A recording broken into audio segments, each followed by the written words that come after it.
The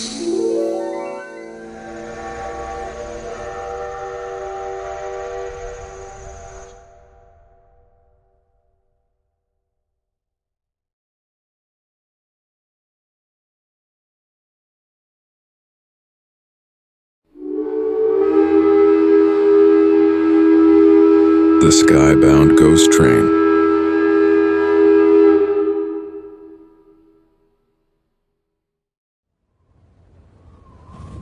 It was early in the fall, the kind of evening where the air turns sharp without warning and the wind carries the smell of leaves that have already decided they're done with summer. A squall was pushing through the trees along the edge of my property. Not a storm exactly, just restless weather. The corn stubble whispered, the fence wires hummed, and the barn lights flickered like they were thinking about going out. I'd been fixing a hinge on the gate when I first heard it.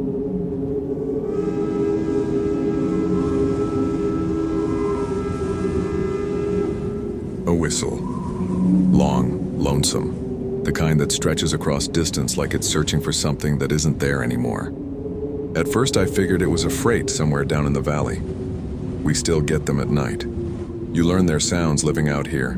The heavy ones, the fast ones, the ones that scream through without stopping. But this whistle, it didn't sound like it came from the tracks. It sounded like it came from the sky. I straightened up slowly, pitchfork still in my hand, heart already beating faster for reasons I couldn't explain. The wind dropped for a second, like the world was holding its breath. Then I heard it again, closer.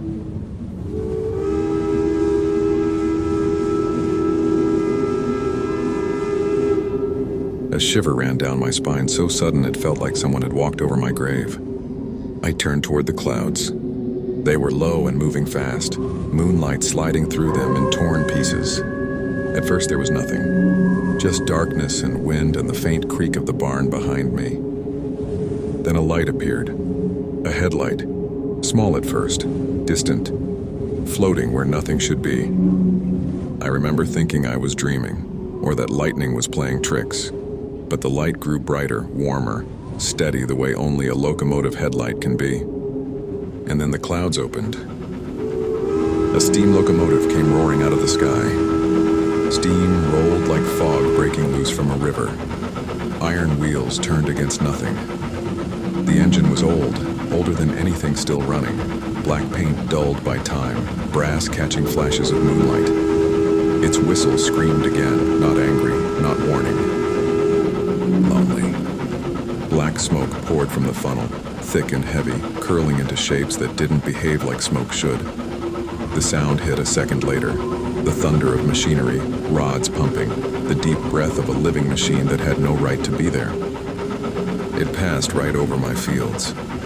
Close enough I felt the vibration in my chest. Close enough the headlight washed over me and turned the grass silver. The wind carried the smell of coal and hot metal, a smell that hasn't belonged to this world for a long time. I couldn't move, couldn't look away. Cars followed behind the engine, half lost in cloud and shadow. Some looked solid, some didn't.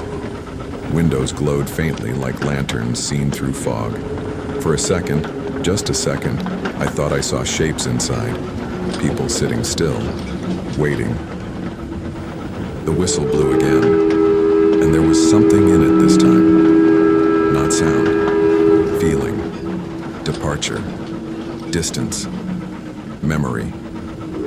The train climbed, smoke tearing apart in the wind, its light fading as the clouds swallowed it piece by piece. The last thing I saw was the red glow of a marker lamp drifting into the dark like an ember refusing to die.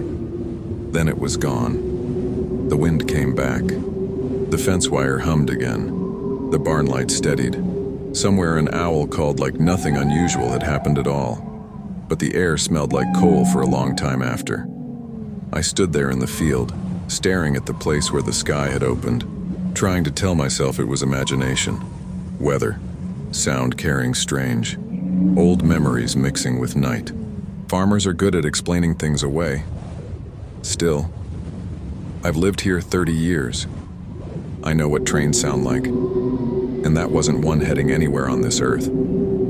Sometimes when the squalls roll through in the fall, I hear that whistle again. Faint, high above the clouds, moving along some track the living can't see. I don't feel afraid anymore. Mostly I feel like it's passing through, the way trains always have, carrying something, leaving something behind.